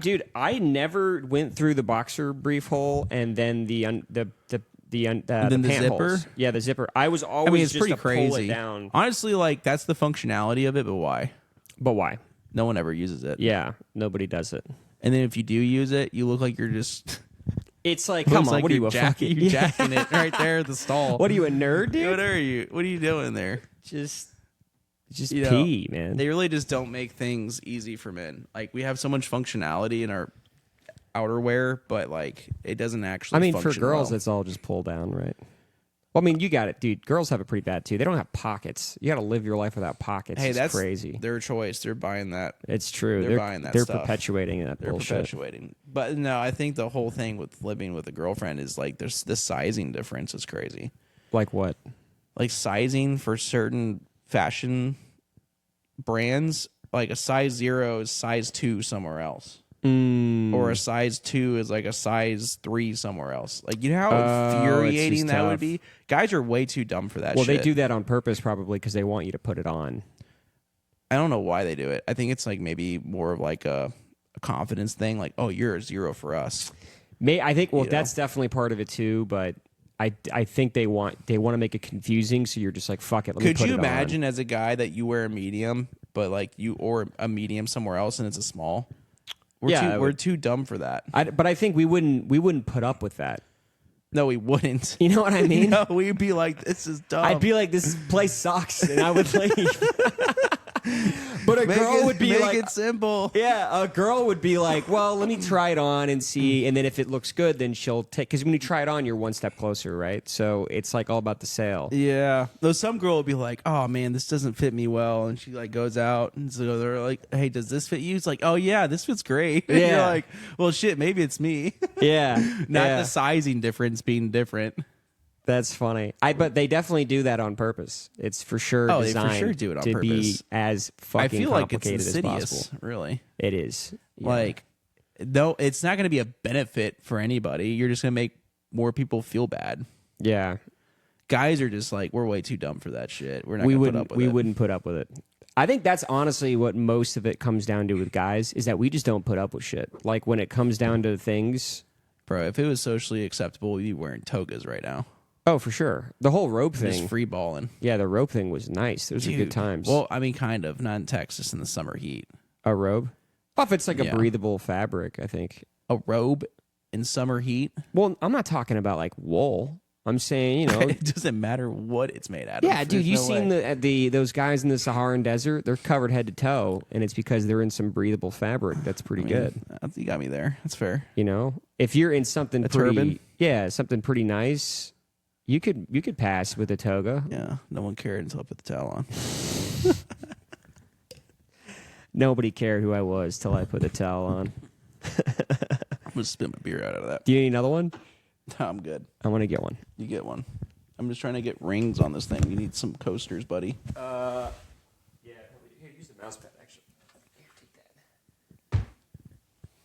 I'll buy you some coasters with your name on it. That would be nice. What's this? What's the name of this podcast? It doesn't have a name quite yet. You need an identity. What is the meaning behind your shirt? What's that? Umi? The shirt? Yeah, what's the meaning? This could say fucking Szechuan sauce for all I know. I wish it did. Extremely gay is what it means. Can you hear me? The shirt, I don't know what it says, but I know the front is Umi. I wore this to a rival sushi place across the street. Did you really? They were like, "You son of a bitch, you walking in here with that They shirt?" stab you with a chopstick or what? No, they actually called me out though. They were like, They did? "Oh, you work at Umi." They were like, Oh, you "So you're work? an Umi guy?" And I was like, "Yeah, I just came here to check out, see what's going on." Who was it? Machi, you been to Machi? No, I have not. It's pretty fucking good. I actually want to get a shirt from there, but they're way less cool. These Umi shirts are fucking sick. The back Umi's looks awesome. Cool. So, I like it. What's the runtime so far? What are we doing? What are we hiding? we had an hour and 30 right 30? now. Are we doing You a see that up 2-hour top? special or what? We can. Whenever we stop, I'll probably finish this beer and then we can call it. That sounds good. But It took you an hour to do that last one. I'm vibing. I'm having we're a good vibing. time. We're here. We're out here. Are you gonna do like you should do like some outside sessions one time. That would Like be you cool. should go to a bar and do it. That would be fun. At a Dude, bar? what if you did like a 5-minute lightning round session with some randoms? Dude, would that not be entertaining? That would actually be really fun. Dude, I'm telling you That would actually be really fun. like if we back in the old alibi days, if you were just sitting there in the corner with this shit and you just had like one person that was like me just ushering take a people seat. like, hey, would you like a 5-minute lightning round session for a podcast? Talk about anything you want. And then, have you seen the hot take guy on the subway? Yeah, I love that guy. That He's one's got like good. the little card and he's just like, what's your hot take? I like that one a lot. Yeah. It would kind of have the same energy. He's Just like 5 yeah, minutes. I love how he's just like, absolutely agree. Yeah. Until that one chick said that one thing, and he's like, absolutely disagree. It's like, what are you talking That's about? the first time I've ever heard him say disagree, and I was just laughing so hard. Yeah, that one's a cool show. I kind of like it in my house, but I could see. No, I'm not saying I'm not shitting. It's a good environment. I'm saying like if you Yeah. did some specials that was like a lightning round random special, Yeah, that'd be pretty fun. But Yeah. you had like maybe a couple stuff lined up. for sure. It'd be cool to do it out in about. I've seen. Then you turn into one of those like interviewing people on the street of 6th Street, just drunk bitches. No, that's a. I think there's a cycle to this, and that's like it's like a like a meth user cycle. Like now you're at meth. That's like what those guys are at. Yeah, yeah. Like you're at hardcore drugs now that you're just randomly talking to chicks. But those clips go off. Yeah, the Hawk Tua girl. Hawk Tua was a big But one. you know how much shit they have to wade through to find the comedy gold clips that they get? So much. Usually lot. those guys, I feel like they're doing those clips. Oh, there's a little gecko out there just doing push-ups. I saw that little boy yeah, out there right? earlier on the fence. I feel like the guys doing those clips are usually just trying to bang the chicks. For sure. It's honestly kind of gross sometimes. 'Cause Yeah. a lot of times they're like, "What do you rate me?" I know. And Can the you gr- imagine those It's guys like, are like shut the fuck up. 35 years old and they're still doing it? And they're like, hey, girl, like I'm still good at this. Like I'm still in my prime. I got 120 subscribers. You gonna suck my dick or what? Yo, it is. I'm like, yo, man, like, I guess go chase it at this age, but that's like the end cycle of interviews and podcasts. You know what's funny is when I was going to Texas State, I remember going out one night and there was this dude in this cowboy hat and he was like 35. And I was like, "What are you doing here? Do you go to school here?" And he goes, "Nah, man, like the thing is about this place is that there's nothing quite like Texas State, man. Because these young bitches are out here, they're trying to fucking give it to their dad." Oh, wow. And I was like, that's crazy. Like to hang around this. Is that not the Matthew McConaughey character in Dazed and Confused? Basically. It is basically that guy. He's just out there They getting just tail keep all day. getting younger. Yeah. Or what does he say? He does not that- say that. No, that's terrible. Definitely not that. Definitely not that. Just keep getting younger. Or he keeps getting older and they stay the same I age. keep getting older, and these girls stay the same age. It's so disgusting, dude. It's crazy, How? dude. I mean, you gotta be like 23, What 24 and what tap a out. line, though. What a fucking line. That's just nasty. Yeah.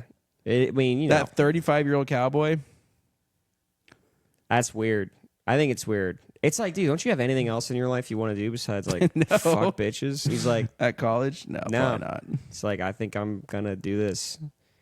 But in a way, I kind of respect that, to be honest. To just be like, this is what I like doing. I like going out here and fucking chicks. He knows what he wants. He knows what he wants. It's like, all right. I mean, girls just want to go out here. What'd you say?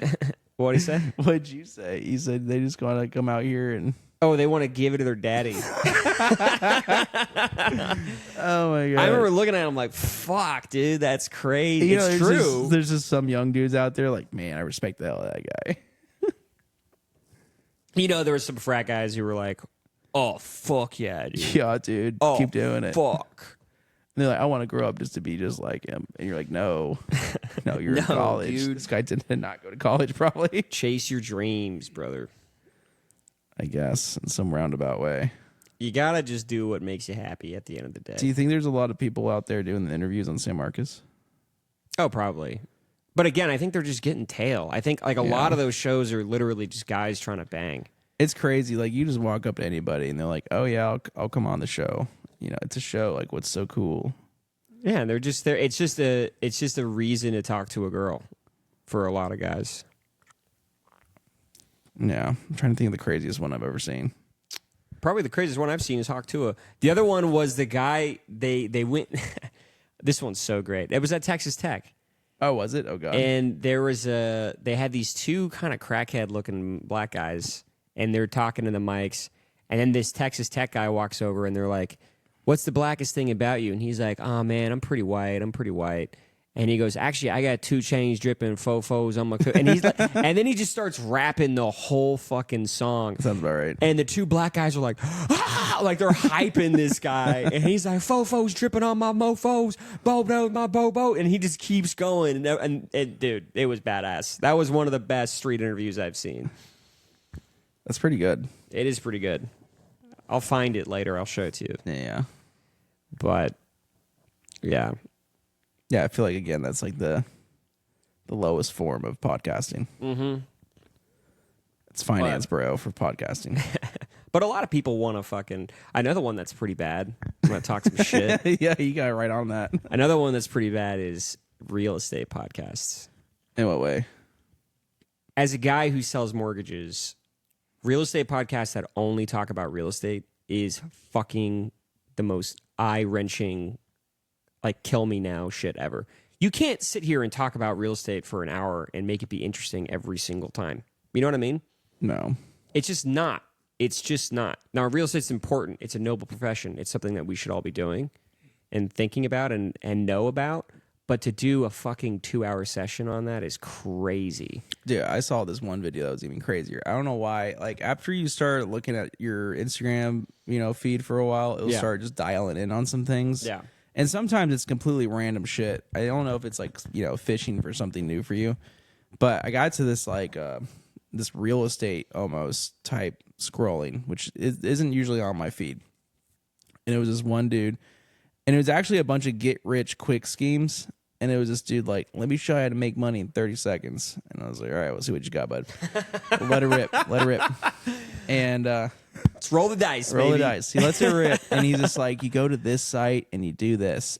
What the guy was pretty much telling you to go do, and he's like, "I make $400,000 this month," and he was trying to get you to go to a state like a public commission site for a state, like people who have died. Yeah. And they're passing their estate down to their family, and it shows the family on the public estate site. And he's contest? like, and he's like, you just call these people, and they usually don't want the property that is being handed down to them. And you you buy it at like a and you fucking- call them and you Jesus. tell them that I'll buy it for 70% of the value. And he's like, most of the time they just take it. So then you go to this website over here that's a crowdsourcing website, and you crowdsource this property. You put the property on there and you say this is how much money. And usually there's a finder's fee, like 10, 20, 30,000. And you just take the finder's fee and you minus it, the 10, 20,000 from what you're going to give them. And then you make that finder's fee. And then essentially you're crowdsourcing selling someone's estate house from family to a bunch of investors on a crowdsourcing website, and you get paid 10, 20, 30 grand. And I was just like, this seems like the lowest form of fucking real estate alive. Yeah. Like, you're pretty much fucking family out of kind of what they were owed or due from other family. Yeah. Just because they don't want to deal with the house Because they don't and want to shit. deal with it. And a lot of it, I do have to blame the person that's falling for it. Like, if you're going to 100%. sell your shit, like, it's your fault. It but is. you're also right. That is the lowest form of real So estate. yeah, you're fucking generational family wealth. You're Just basically saying, I'm going to give someone a shit deal just because they're lazy. Which, I mean, I'm not gonna lie, it's get kind of genius in its own way. yeah. Because if you can do the crowdsourcing website easy and you can get investors, and I've seen a few of them, it really is super easy. But yeah, then you just call the first person on there. Hey, are you in line for this home? Great. Well, I would like to buy it from you for 70 or 80% of the value. And he's like, you'd be surprised how many people say yes. Yeah. And I'm just like, real estate knows no bounds. Like, going to public county fucking like websites and going to estates and then seeing who's died. It's crazy. That's crazy, man. crazy. And he's That like, is oh, I made bonkers. $400K this month on it. I was just like, yeah, but you feel good about yourself. Yeah. That's tough. You know who does that is Jared. No way. Yeah, Jared does that. That exact shit?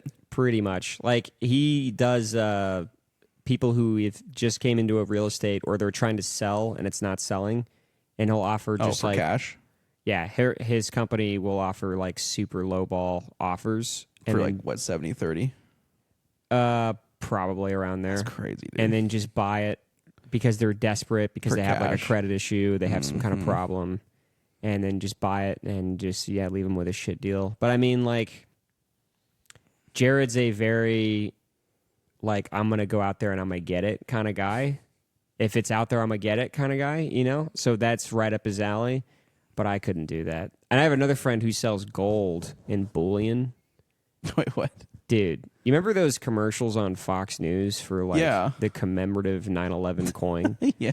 He sells those. Those 9/11 coins? Dude, he makes bank. The 9/11 coins? Yes. He sells 9/11 coins, American coins, Trump coins. They sell a Biden coin. Are they real gold? They're real gold, bullion, silver, and Wait, well, who there's does one he other. sell these to? So, fuck. Guess. Old people. Yes. All day long they're calling crazy. old people and they're saying, yo, pull out a Tesla stock and Buy these gold bullion. and buy these fucking gold. Dude, the guy makes like $500K a year That's doing crazy. that. But he I just pushed this mic down. I can hear myself way better. at work. Yeah. Oh, you're good. You're good. But he makes like $500K a year doing that. Wait, what? Yeah. Oh, Jared or the other guy? Other guy makes a fuckload Yo. of money. And Wait, it's- where does he get the coins? Well, he works for a company and they make the coins and all that. He just works on the sales floor, and all he has to Dude. do is call all So day. they're just pressing coins from gold Yes. into molds. Yes. That is printing literal fucking money. And they're like, yo, give me $100,000 of your pension fund that you have just sitting doing nothing. because they think it's a worthy investment to turn that into gold And instead. then they, That's buy crazy. gold because gold is a good investment. It's not terrible. Okay, imagine this. People keep saying that. I used to be a financial advisor. I used to hear about older people buying gold all the time. This is what I gotta say about buying gold. If it's such a good investment, if it was such a good investment, where do you go sell it? Well, I mean, someone else will buy gold. Who? One of these brokers that's selling gold. Okay, for how much? Whatever the market value of gold is. Just like oil or anything You think else. they're gonna give you market value for that coin? For the No. coin, no, but if it's like, if it has a value of, if it has like a carat value, then yeah, they'll give you the value of the gold. If and it's the a metal. coin, right? If it's that coin, what do you think they're gonna give you 100% value on that? They're probably gonna be like, this motherfucker bought a coin. No, they're not. They're not. Anytime I hear anyone that says gold is a good investment, where do you go sell that shit? Well, I mean, You know who takes that shit? Pawn shops.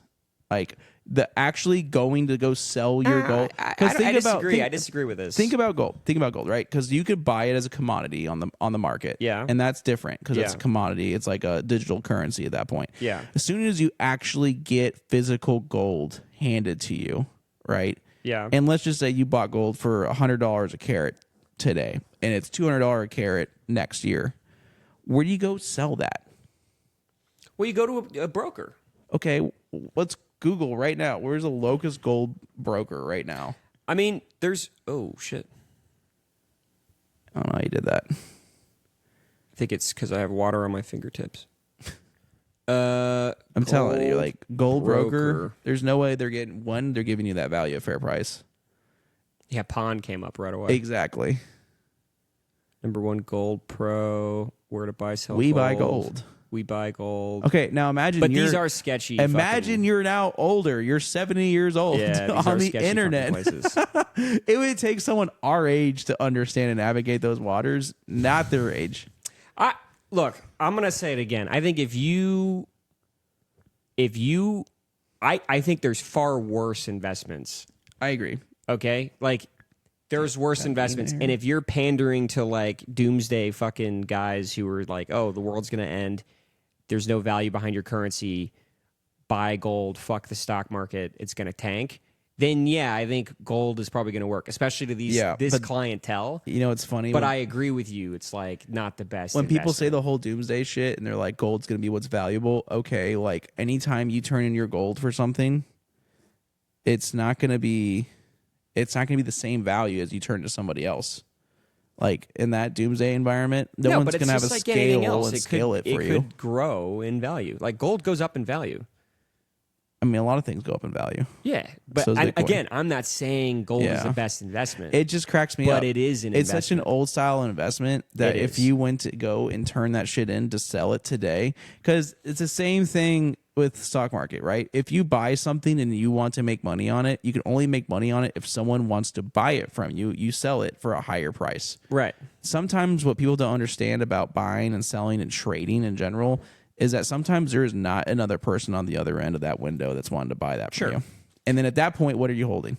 Well, you're holding dog shit. You're holding nothing. Well, but what I'm saying is though, like gold is you can't deny the fact that gold has a value that people are always going to say is valuable. Like gold is like it's the gold standard. It's the thing. Like it is a valuable commodity. So when people buy it, I'm like, I get it. But if I was an old person, I wouldn't be putting my money into gold. That's the opposite though. They think putting their money into gold is the best thing they could be Yeah, doing. because they're dumb. Are they buying Bitcoin? Probably not. No, I'm not they're saying not. Bitcoin's a good investment, but No, I'm not either. It's Yeah. a different type of investment. It's a different type that's of more investment. modern today. But gold, you have to admit, is a very stable investment. It's going up. It was in a very stable for stable way. 2,000 years until now. And, That's true. And now it doesn't matter And anymore. now it's more unstable than it ever has been. Exactly, yeah. Because there's other forms of currency. Now there's digital currency. Now there's But who am I going to hate though? Like if you're loaded and you're sitting on $3 million of fucking, I'm not buying gold. I'll tell you that right now. what I would probably do is I would have diversity. You know what I mean? Diversify, yeah. I'd probably have stocks, the mutual funds, bonds, yeah. and I might have a little gold, maybe a little bit of gold. All Why right, not? All right, what's the real question? The real question is, would you rather buy Bitcoin or gold? If I'm old as shit, No, right now, just in general. right now, probably Bitcoin.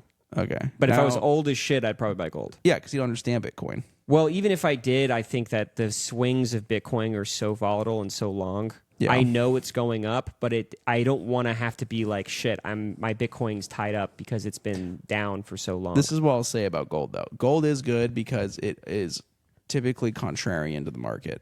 Usually, when the market goes down, gold goes up. It goes up. So Yeah. it's contrarian. So it's good if you have a if bunch you're of pitching doomsday. not even doomsday. I'm just like, if you have a stock portfolio, right, and your stock portfolio is minus 20%, well, gold's probably going to be up a little bit. So at least you get some gain out of But that. that's even more fucked. Is to say, hey, you know how your stock's tanked? Yeah. Sell that shit and buy gold. Well, no, while it's high. It's usually not. It's not buying. You're not buying. It's Then like you're you just- should you you're should have just fucked. exposure to it already. Sure. But yeah, if you go and do that, then you're doubling down. Because then when the market goes back up and gold It's goes just back gonna go down, back down, and then they're gonna be on the other. Like, You know hey, what, buy though? stocks, dude. that's what that's how people trade though. Back when I was a financial yeah. advisor, people they buy high and they sell low. And it's called the shoe shine salesman tactic essentially. And Bitcoin was a big thing of this. So a shoe shine salesman is when you're getting your shoes shine back in like the 1920s, right? Back when the actual stock market depression happened. Mm-hmm. They would say anytime you got stock advice from someone shining your shoes, that means you get the fuck out. Yeah, because everyone knows by then. Everyone knows. And you know what happened in 2019 with Bitcoin? It was up like 71,000. Yeah. Your grandmas were telling you to get into Bitcoin. Oh yeah. So same thing there. So anytime you're selling or you're buying any kind of investment, anything, even real estate, if you're getting the common day person telling you what you need to be doing, It's time Yeah, to it's get time out you of there. get out. You know what's funny is actually that's how I started planning I was buying a lot of Bitcoin for a while, and how I started to organize it was anytime Alexa here in my living room, anytime she would give me the news report that says Bitcoin is at all-time low, I would buy Bitcoin. And then anytime I would see Bitcoin all-time high, I would sell it. So the last time I sold it is when I saw like Bitcoin all-time high, and I was like, all right, I'm fucking out of this. And I did pretty well. I sold it at 100,000. I think it got to 110, and then it capped out.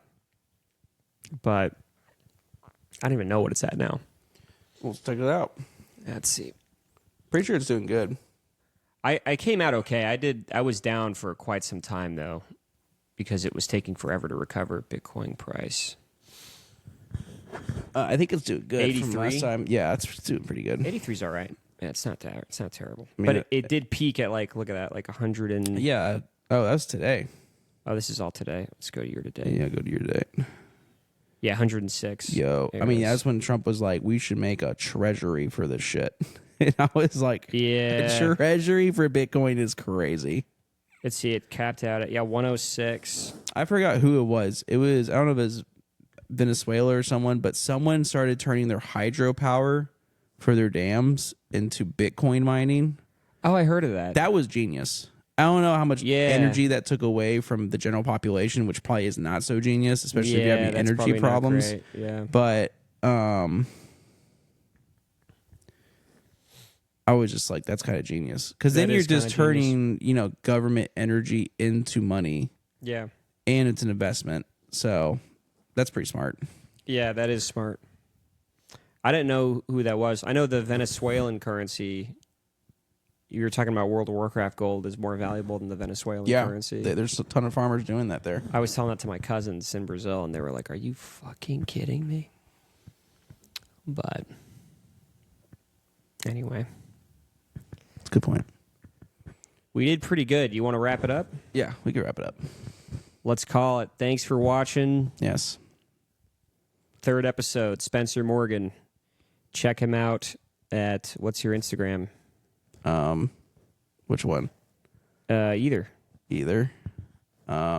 SR Morgan with 2 N's. You can check that one out. Perfect. And he also sells mortgages, so you Yep. hit him up. Check me out. Peace, peace, peace. Thanks. Bye-bye. Oh, Stop button over there. hold on. Wait, the stop button would